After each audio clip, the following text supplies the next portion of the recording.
ശ്രീ നടപ്പിലാക്കുന്നതിനെതിരായി എന്തൊക്കെയാണ് മുസ്ലിം വീടുകളിൽ കയറി പറഞ്ഞത്.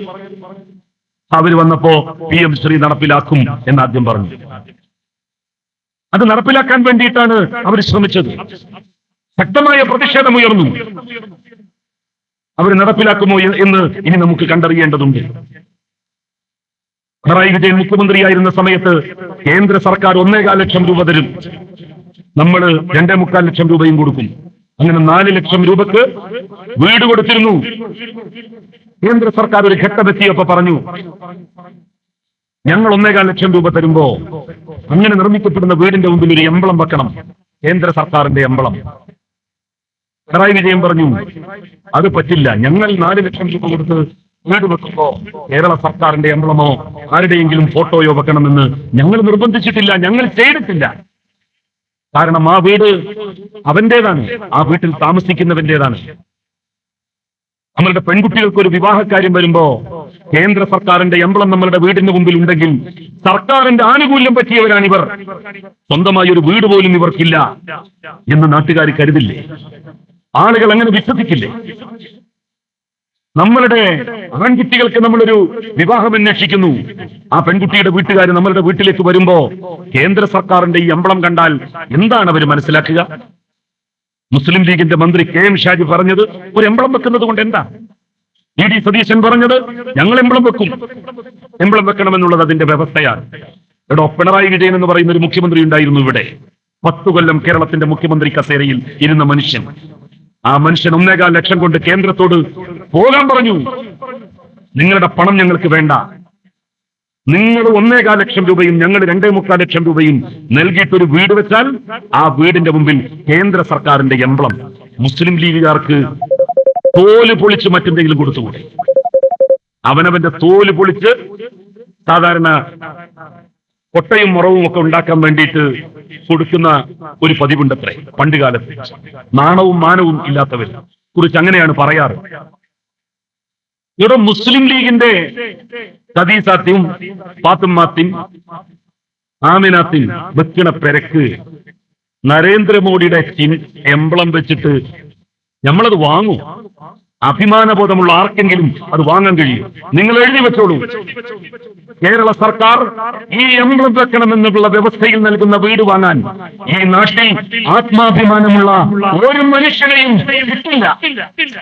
ആ പൂതി നിങ്ങൾക്ക് വേണ്ട. ഈ നാട്ടിലെ നല്ലവരായിട്ടുള്ള മതനിരപേക്ഷവാദികളായിട്ടുള്ള ഹൈന്ദവ സമുദായക്കാരുടെ വീട്ടിന്റെ മുമ്പിൽ, ആത്മാഭിമാനമുള്ള മുസ്ലിങ്ങളുടെയും ക്രൈസ്തവരുടെയും വീട്ടിന്റെ മുന്നിൽ, ഒരു മതത്തിലും വിശ്വസിക്കാത്ത മതനിരപേക്ഷതയിൽ വിശ്വസിക്കുന്ന മനുഷ്യരുടെ വീട്ടിന്റെ മുന്നിൽ കേന്ദ്ര സർക്കാരിന്റെ എംബ്ലമാകുന്ന ചാപ്പകുത്തി വീടുണ്ടാക്കി കൊടുക്കാം എന്നാണ് നിങ്ങളുടെ വിശ്വാസമെങ്കിൽ RSSകാരൊരു പക്ഷേ അത് സമ്മതിച്ചേക്കും, BJPക്കാരൊരു പക്ഷേ അത് സമ്മതിച്ചേക്കും. ആത്മാഭിമാനമുള്ള ഒരു മനുഷ്യനും ഒരു മലയാളിയും അത് സമ്മതിക്കില്ല. എത്ര ആളെ കിട്ടും നമുക്ക് നോക്കാം. RSSനെ വിമർശിക്കാൻ, BJPയെ വിമർശിക്കാൻ ഇവർക്ക് എന്താ ഇത്ര പേടി? വന്ദേമാതരം മുഴുവൻ പാടിയില്ലേ UDF സർക്കാർ അധികാരത്തിൽ വരുന്ന ദിവസം മന്ത്രിമാരുടെ സത്യപ്രതിജ്ഞാ ചടങ്ങിൽ? അപ്പൊ മുഖ്യമന്ത്രി പറഞ്ഞു, ഞങ്ങൾ അറിഞ്ഞിട്ടില്ല. രാഹുൽ ഗാന്ധി ഉൾപ്പെടെ മുസ്ലിം ലീഗിന്റെ നേതാക്കന്മാരടക്കം എല്ലാ UDFന്റെ ഘടകകക്ഷി നേതാക്കളും സ്റ്റേജിൽ കയറിയിരുന്നല്ലോ. ആദ്യം അതില്ലായിരുന്നു, പിന്നീട് എല്ലാവരെയും നമ്മൾ കണ്ടു സ്റ്റേജിൽ. അപ്പൊ നിങ്ങൾക്ക് നിയമം ലംഘിക്കാൻ അറിയാം. ആ നിയമം ലംഘിക്കാൻ അറിയുന്ന നിങ്ങൾ വന്ദേമാതരം മുഴുവൻ പാടാൻ എന്തിനു സമ്മതിച്ചു? എന്തിനു സമ്മതിച്ചു? മുഴുവൻ പാടിയില്ല. 2 സ്റ്റാൻസ മാത്രമേ പാടേണ്ടതുള്ളൂ എന്ന് കോൺഗ്രസ് തീരുമാനിച്ചതല്ലേ? ഇന്ത്യയുടെ കോൺസ്റ്റിറ്റ്യൂന്റ് അസംബ്ലി അഭിപ്രായപ്പെട്ടതല്ലേ? എന്നിട്ട് എന്തിനാണ് ആളുകളെ കൊണ്ട് മുഴുവൻ വന്ദേമാതരം പാടിക്കുന്നത്? നമ്മൾ എത്ര കാലമായി ഈ രാജ്യത്ത് സ്വാതന്ത്ര്യദിനം ആഘോഷിക്കുന്നു? എത്ര കൊല്ലമായി? വാജ്പേയി പ്രധാനമന്ത്രിയായിരുന്ന കാലത്ത് നമ്മൾ സ്വാതന്ത്ര്യദിനം ആഘോഷിച്ചിട്ടില്ലേ? അന്നാരെങ്കിലും നമ്മളോട് പറഞ്ഞിരുന്നോ വന്ദേമാതരം ചൊല്ലണമെന്ന്? ഇങ്ങനെ ഒരു വിവാദം ഉണ്ടായിരുന്നോ? വന്ദേമാതരം പാടിയില്ലെങ്കിൽ ശിക്ഷ അനുഭവിക്കേണ്ടി വരും. ആരാ പറയുന്നത്? കേരളത്തിന്റെ മുഖ്യമന്ത്രി. ഏത് നിയമം അടിസ്ഥാനത്തിലാണ് നിങ്ങൾ അങ്ങനെ പറഞ്ഞത്? കേന്ദ്രം ഒരു നിയമം പാസാക്കിയിട്ടുണ്ട്. അതിൽ പറഞ്ഞത് വന്ദേമാതരത്തെ അപമാനിക്കരുത്. അപമാനിച്ചാൽ കേസെടുക്കാം എന്നാണ്. ഒരാള് അവനവന്റെ വിശ്വാസത്തിന് വിരുദ്ധമാണ് ഇത് എന്നുള്ള നിലയിൽ പാടാതെ നിന്നാൽ അവനെ ശിക്ഷിക്കാനോ അവനെതിരായി കേസെടുക്കാനോ ലോകത്തൊരു കോടതിക്കും ഒരു നിയമത്തിനും കഴിയില്ല. എന്നിരിക്കും ആളുകളെ പേടിപ്പിച്ച് വന്ദേ മാതരം പാടിക്കുക. കേരളത്തിന്റെ മുഖ്യമന്ത്രി പറഞ്ഞില്ലേ, അതിൽ 2 സ്റ്റാൻസ, ആദ്യത്തെ 2 പാരഗ്രാഫ് അത് പാടാം, 8 വരി. അത് കഴിഞ്ഞുള്ള ഭാഗം അത് ബഹുദൈവാരാധനയുമായി ബന്ധപ്പെട്ടതും ദേവീ കീർത്തനവുമാണ്. അത് ഏകദൈവ വിശ്വാസികളായിട്ടുള്ള ആളുകളെ സംബന്ധിച്ചിടത്തോളം പാടാൻ ബുദ്ധിമുട്ടുണ്ട്. ഇത് മനസ്സിലാക്കിക്കൊണ്ടല്ലേ ആദ്യത്തെ 2 സ്റ്റാൻസ മതി എന്ന് തീരുമാനിച്ചത്. എന്തിനാണ് BJPക്ക് ഇങ്ങനെ ഈ സർക്കാർ അടിപ്പെടുന്നത്? എല്ലാ സർവകലാശാലകളുടെയും വൈസ് ചാൻസലർ പദവി RSSകാർക്കായി കഴിഞ്ഞിരിക്കുന്നു, BJPക്കാർക്കായി കഴിഞ്ഞിരിക്കുന്നു. കേരളത്തിൽ മുഖ്യമന്ത്രിയാകാൻ ഒരു പക്ഷേ കഴിഞ്ഞില്ലായിരിക്കാം BJPക്ക്.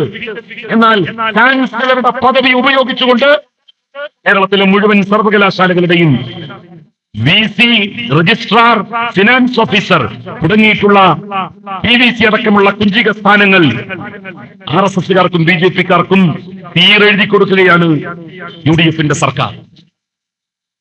കണ്ണൂരിലെ സർവകലാശാലയുടെ VC ഐഷി ഘോഷിനോട് ഇങ്ങോട്ട് കടക്കണ്ട എന്നാണ് പറഞ്ഞത്.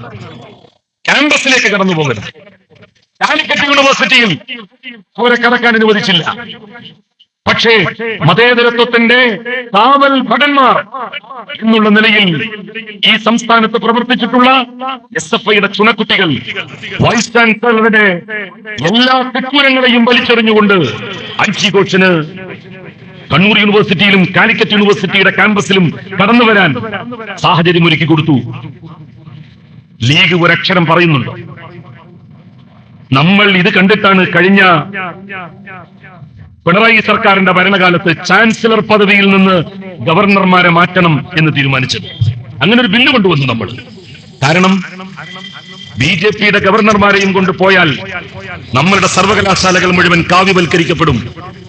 RSSകാരും BJPക്കാരും ചാൻസലർ വൈസ് ചാൻസലർമാരായിട്ട് വരും.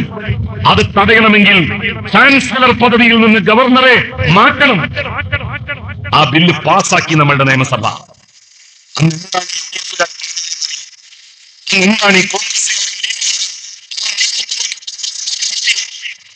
കമ്മ്യൂണിസ്റ്റുകാരെ കൊണ്ടുവരാൻ വേണ്ടിയിട്ടാണ്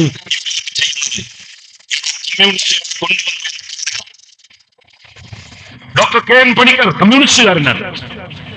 അയാളെ വൈസ് ചാൻസലറായി കൊണ്ടുവന്നാൽ എന്ത് അപകടമാണോ ഈ രാജ്യത്ത് സംഭവിക്കുക? അയാൾ വൈസ് ചാൻസലർ ആയിരുന്നില്ലേ സംസ്കൃത സർവകലാശാലയുടെ? എന്ത് സംഭവിച്ചു? കോൺഗ്രസിനോ ലീഗിനോ ഒരു പരിപാടിയെങ്കിലും അവിടെ നടത്താൻ പാടില്ല എന്ന് അവർ പറഞ്ഞോ? അവർ മതനിരപേക്ഷതയ്ക്കെതിരായി ഒരു തീരുമാനമെടുത്തോ? ഇല്ലല്ലോ, ഒരു തീരുമാനവും ആരും എടുത്തിട്ടില്ല. Doctor B. ഇക്ബാൽ വൈസ് ചാൻസലറായി. Doctor B. Iqbal vice chancellor ആവണ്ട, RSSകാരനായാൽ മതി എന്നതാണോ കോൺഗ്രസിന്റെയും ലീഗിന്റെയും പക്ഷം? കേരളത്തിലെ മുഴുവൻ സർവകലാശാലകളുടെയും വൈസ് ചാൻസലർമാർ RSSകാരും സംഘപരിവാറുകാരും ആവുകയാണ്. അങ്ങനെ ആയിക്കഴിഞ്ഞാൽ അവർക്ക് അക്കാഡമിക് കാര്യങ്ങളിൽ പോലും തീരുമാനിക്കാനുള്ള അപ്രമാദിത്വം കിട്ടും. നമ്മൾ പാസാക്കിയ നിയമം ഗവർണർ ഒപ്പിട്ടില്ല. അദ്ദേഹം അതിന്മേൽ അടയിരുന്നു. പ്രസിഡന്റിന് അയച്ചിട്ടില്ല ഇതുവരെ. ഇന്ത്യൻ പ്രസിഡന്റിന് അപ്രൂവലിനായി അയച്ചിട്ടില്ല. രാജ്യത്തിന്റെ ഉന്നത വിദ്യാഭ്യാസ കേന്ദ്രങ്ങൾ മുഴുവൻ RSSകാരാൽ നിറക്കപ്പെട്ടാൽ എന്തായിരിക്കും ഈ സംസ്ഥാനത്തിന്റെ ഭാവി? കോൺഗ്രസും ലീഗും ഇതേക്കുറിച്ച് ഒരക്ഷരം പറയുന്നുണ്ടോ? ആരായിക്കോട്ടെ, ഒരു പ്രശ്നവുമില്ല. അവർക്ക് സഖാക്കളെ മാറ്റി നിർത്തണം, കമ്മ്യൂണിസ്റ്റുകാരെ മാറ്റി നിർത്തണം. ഇവിടെ കമ്മ്യൂണിസ്റ്റുകാരനായി എന്ന് കരുതി എന്താണ് നിങ്ങൾക്ക് ഇന്നോളം പ്രയാസങ്ങൾ ഉണ്ടായത്? ഒരു കമ്മ്യൂണിസ്റ്റുകാരനായ അക്കാഡമിഷ്യൻ അല്ലേ വേണ്ടത്? ഇന്ത്യയുടെ ചരിത്ര ഗവേഷണ കൗൺസിൽ കമ്മ്യൂണിസ്റ്റ് ചരിത്രകാരന്മാരാണ് അതിലുള്ളത്. ആ ചരിത്രകാരന്മാരുള്ളത് കൊണ്ടാണ് ഇന്ത്യയുടെ മതേതര ചരിത്രം ഇന്നോളം ഈ രാജ്യത്ത് പഠിപ്പിക്കപ്പെട്ടത് എന്നുള്ള ഓർമ്മ കോൺഗ്രസിനും ലീഗിനും വേണം. പണ്ഡിറ്റ് ജവഹർലാൽ നെഹ്റു അദ്ദേഹത്തിന്റെ ഭരണശേഷം ശ്രീമതി ഗാന്ധിയോട് പല വിയോജിപ്പുകളും നമുക്കുണ്ട്. ICHR രൂപീകൃതമാകുന്നത് ശ്രീമതി ഇന്ദിരാഗാന്ധി പ്രധാനമന്ത്രിയായിരുന്ന കാലത്താണ്.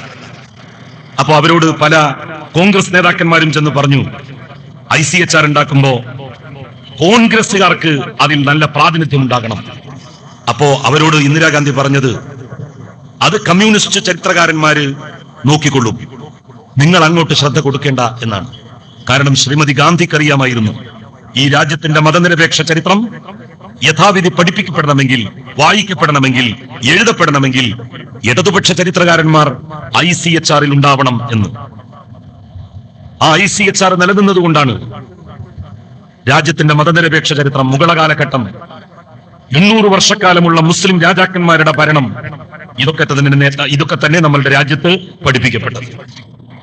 അതിനെല്ലാം ഒരു അറുതിയാവുകയാണ്, ഒരവസാനം കുറിക്കപ്പെടുകയാണ്. ആ അവസാനം കുറിക്കപ്പെടലിന് ഭാഗവാക്കാകാൻ, അതിന് ചൂട്ടുപിടിച്ചു കൊടുക്കാൻ കോൺഗ്രസും ലീഗും തയ്യാറാവുന്നു എന്നുള്ളത് വളരെ വളരെ ഖേദകരമാണ്.